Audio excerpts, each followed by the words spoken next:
Vendredi 9 mai 2025, mesdames et messieurs, bonsoir et bienvenue dans ce journal. Je suis ravie de vous retrouver pour faire le point sur les actualités agricoles d'ici et d'ailleurs. Voici les titres de ce journal. La filière porcine est l'une des filières offrant le plus d'opportunités économiques tout en contribuant à la réduction du taux de chômage, à combien qu'elle soit véritablement valorisée. Nous vous en dirons davantage dans le développement du journal. Dans notre dossier du jour, nous nous pencherons sur la production d'ananas séchés. Quels sont les critères à respecter pour une transformation optimale de ce fruit? Nous vous apportons des précisions dans quelques instants. Voici les grandes lignes, passons maintenant aux détails.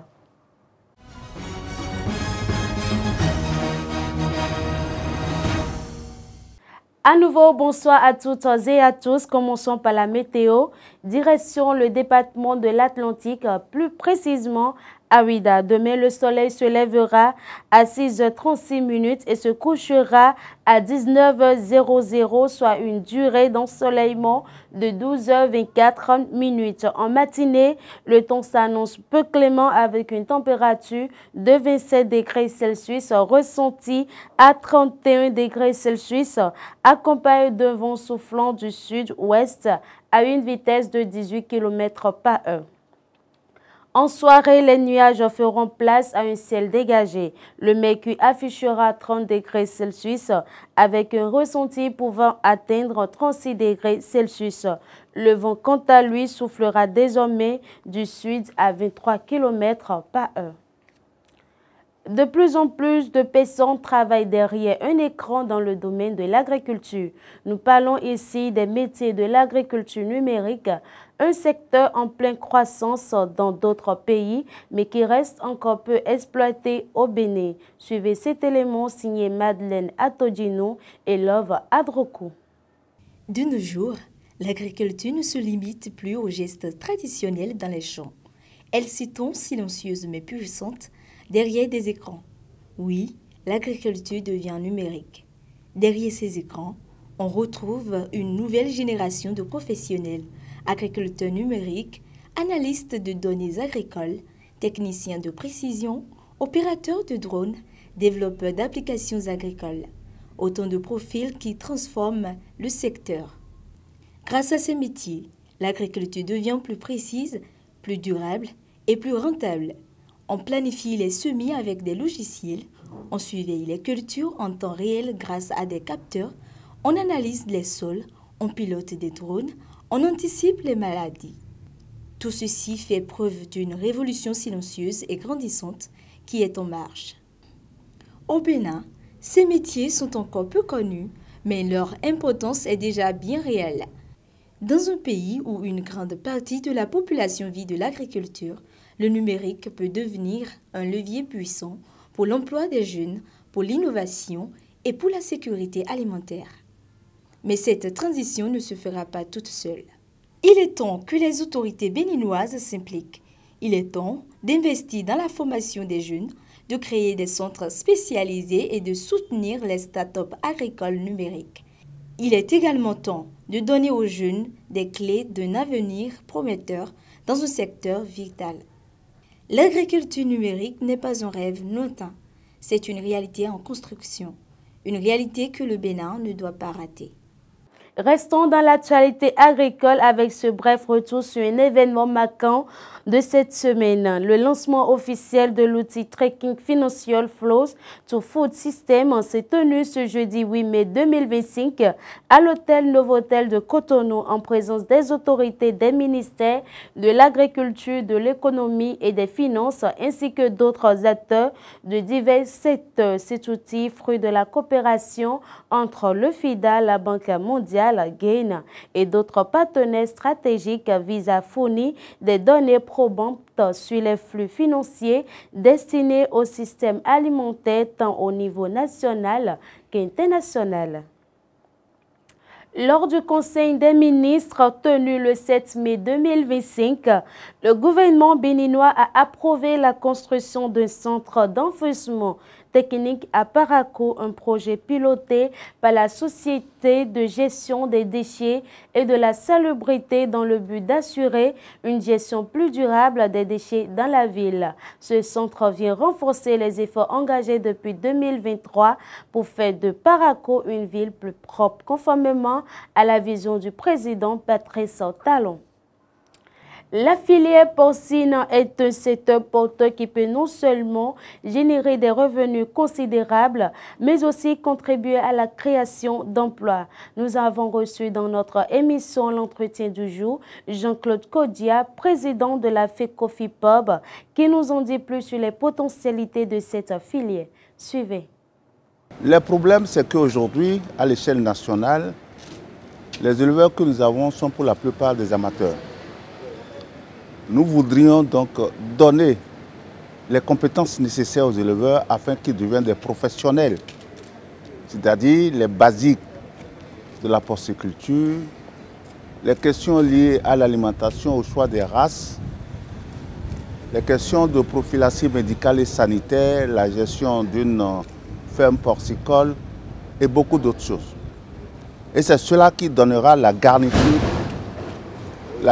professionnelle à nos éleveurs. Aussi, vous savez, on est confronté à un problème parce qu'il y a la question de la gestion des déjections des porcs, ce qu'on appelle les lisiers, pour réduire l'impact environnemental lié à la production porcine. Nous avons estimé qu'il faudrait valoriser ces déjections en les transformant en gaz, en biogaz. Ce gaz pourrait permettre effectivement d'alimenter les activités domestiques, l'allumage, etc. Mais également de créer, puisque à la suite de la formation du gaz, on a ce qu'on appelle les effluents, les résidus qui pourront être utilisés dans les systèmes agroforestiers, dans les champs, dans les jardins, dans les plantations, etc. Ceci va nous conduire peut-être à faire aussi de l'agriculture biologique. Et c'est ça, c'est un véritable défi auquel nous sommes confrontés. La porciculture, c'est très grand, c'est très large. Le porc est la viande la plus consommée au monde. Et l'élevage porcin peut permettre de créer des emplois nouveaux pour les jeunes et pour les femmes. Parce que le porc est entièrement utilisé. Ce n'est pas que la viande, la consommation de la viande. Il y a d'autres types de transformation. Là aussi, c'est un défi, la transformation de la viande de porc. Le porc est utilisé en pharmacie, en cosmétique, dans beaucoup de secteurs. Et c'est ça le défi que nous avons. Hisser le porc très haut pour lui permettre de jouer un rôle économique puissant au Bénin. C'est de ça qu'il s'agit. Retrouvez l'intégralité de l'entretien demain à partir de 11 h sur le Rural Bénin TV. Poursuivons avec une nouvelle qui fait la une de l'actualité agricole en Afrique. Dans le cadre de son expansion sur le continent, OCP Africa, filiale du groupe marocain OCP Nutricor, a signé un protocole d'accord stratégique avec l'Industrial Development Corporation de Zambie. Ce partenariat vise à transformer durablement l'agriculture zambienne tout en renforçant les compétences locales et en promouvant l'autosuffisance en matière de fertilisants. Jeudi 8 mai 2025, la 11e édition du Salon Agrifinance a officiellement ouvert ses portes à l'Agence territoriale du développement agricole, Pôle 7. Les entrepreneurs agricoles étaient nombreux à participer à cette première journée, marquée par plusieurs panels, dont celui animé par la FNDA sur le thème « Briser les barrières, innover pour un accès au financement adapté aux jeunes et aux femmes dans les chaînes de valeur agricole ». Nous vous proposons un extrait.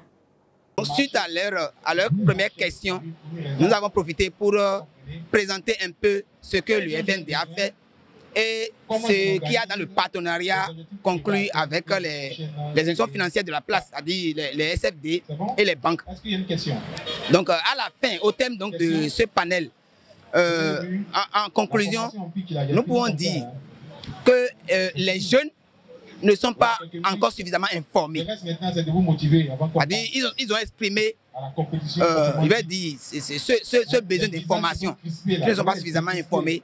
Donc nous, quand nous avons pris la parole, nous avons présenté quand même nos outils de communication et notre stratégie de communication, la manière dont nous procédons jusqu'à présent, et que nous pensons que normalement ça suffit déjà pour que l'information porte, pour que l'information atteigne même les jeunes au fin fond du Bénin. Mais suite à leurs questions, c'est que nous avons compris qu'il reste encore des choses à faire dans le domaine de la communication. Donc nous avons pris bonne note et nous allons remonter l'information.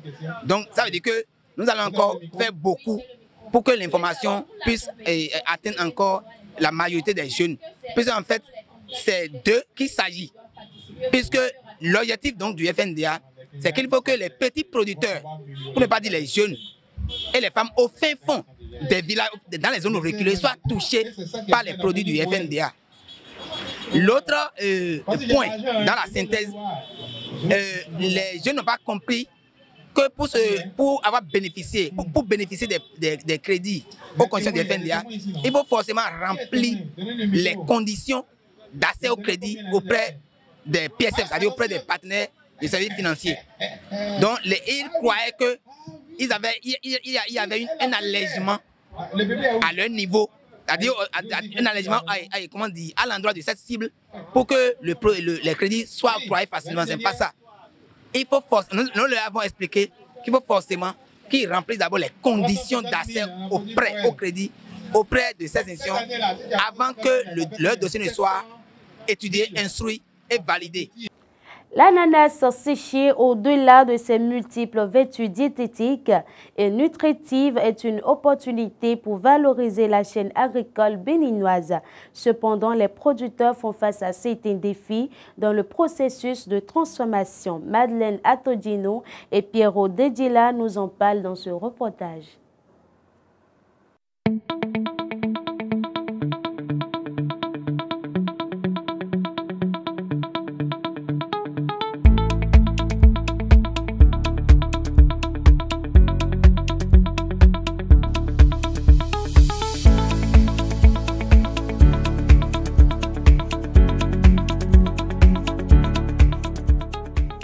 Qu'il soit plein de sucre ou caillelle lisse, l'ananas est un fruit très riche en fibres et en minéraux. Il est consommé sous plusieurs formes, frais ou transformés. Et s'il existe déjà plusieurs formes de transformation de ce fruit au-delà, la production d'ananas séché se veut une valeur ajoutée de grande importance.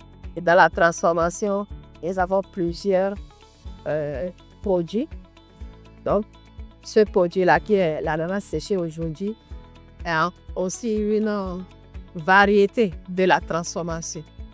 C'est un dérivé de la transformation et nous en avons besoin pour donner plus de valeur ajoutée à l'ananas. La transformation, comme on le dit, est la porte de sortie de l'ananas. Si les producteurs travaillent et qu'ils ont encore les fruits sous la main, ce n'est pas notre jour. Donc, nous essayons d'aller plus loin dans la transformation à travers les jus et de l'ananas séché et autres dérivés de l'ananas. Nous essayons de transformer, ne serait-ce que pour pousser la filière et accompagner nos producteurs à vendre leurs produits. Quand on parle de séchage, l'un des avantages du séchage, c'est le gain en termes de qualité. Quand on demande des personnes, ils ont solution supérieure. Parce que vous savez, le rendement pour la petite en séché 100. Et si vous avez 100 kg dans la fait, après le séchage, vous avez 100 kg. Donc, on a que partie pratiquement dans l'eau, dans les épluchures. On veut c'est les yeux dans les rangs qui est duré. On a fait partie pratiquement capille. Pour obtenir l'ananas séché de qualité, il est important de respecter plusieurs étapes tout en accordant une attention particulière aux règles d'hygiène et les processus de normalisation. L'ananas séché, c'est d'abord la qualité de la matière première.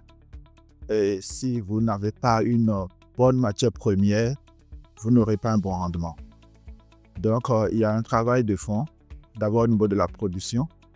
Et ensuite, au niveau de la transformation, vous devez pouvoir respecter tout ce qui est bonne pratique de production et bonne pratique d'hygiène. Il y a des normes aussi qu'il faut respecter pour avoir un bon produit. Et maintenant, ajouter à tout cela, il faut être un bon technicien. Il faut pouvoir maîtriser la production pour optimiser au niveau du rendement. Les étapes sont très simples. Premièrement, à la réception de la matière première, il faut procéder à un tri. Vérifier la matière première si elle répond aux critères que vous avez donnés à votre producteur ou votre fournisseur. Ensuite, peser la matière première. Assurer que vous avez le poids exact pour pouvoir contrôler le rendement à la fin. Donc, après le pesage, maintenant, vous faites le lavage de la matière première, le rinçage, vous faites l'épluchage, vous faites la découpe et ensuite, vous passez à l'étalage ou enclayage et vous passez au four. Donc, ça dépend du type de four que vous allez utiliser. Nous avons des fours à tester améliorés. Pendant 18 heures, 20 heures de temps, jusqu'à 22 heures de temps. La qualité. Parce que quand on parle de qualité, tout le monde parle de qualité. Mais on oublie souvent que la qualité, c'est un voyage. Et on s'est entendu sur le concept de qualité en revenant sur le fait que la qualité, c'est la satisfaction du client. C'est la recherche permanente de la satisfaction du client. Et là, il est important de mettre en place tout un dispositif pour être à l'écoute. Quand on prend la matière première, l'ananas, on a d'abord décortiqué la matière. Qu'est-ce que l'ananas? Quelle est la composition de l'ananas? Et s'est rendu compte que l'ananas est un fruit qui a plus de 80% d'eau. Et que pour sécher ces fruits-là, il faut alors réfléchir si tout le monde fait évaporer l'eau là. Et le procédé après, c'est-à-dire la méthode après, nous a montré clairement que si c'est évaporé, il faut plutôt faire évaporation. Car entraînement, il ne faut pas choper le produit. Parce que dans l'ananas, il y a toute une richesse nutritionnelle qu'il ne faut pas gâcher. L'objectif de l'EX, c'est de ne pas séparer, c'est de ne pas enlever ou débarrasser le produit de tout ce qui est richesse, vitamines, qui sont les produits. Certes, une chaîne de valeur qui pèse beaucoup dans la balance, mais la production de l'ananas séché au Bénin continue de se heurter à quelques goulots d'étranglement. Les décideurs sont donc appelés à prêter main forte aux acteurs de ce maillon. Les difficultés, il y en a sur plusieurs plans. Nous savons que dans le domaine de l'agrobusiness, ce n'est pas facile. Et nous avons souvent besoin de l'appui, de l'accompagnement de l'État, du gouvernement, pour pouvoir aborder certaines difficultés, notamment l'accès au marché. L'accès au marché et aussi la disponibilité de la matière première. Parce que nous sommes dans la production. C'est les deux difficultés majeures. À cela, on peut ajouter les autres difficultés comme les moyens de production, la technologie qui n'est pas toujours apportée. Vous avez des technologies aujourd'hui pour aller sur le marché. Il faut avoir des séchoirs de 30 millions. Vous investissez 30 millions et vous ne pouvez pas rentabiliser dedans. Donc, il faut travailler à ce que les producteurs aient cette facilité-là à s'installer, à avoir le matériel, la technologie pour pouvoir être concurrentiel sur le marché. En jus ou autres dérivés, la valorisation de cette valeur ajoutée pourrait être une grande source de revenus pour les transformateurs ainsi que les producteurs. Elle contribuera également à la souveraineté alimentaire.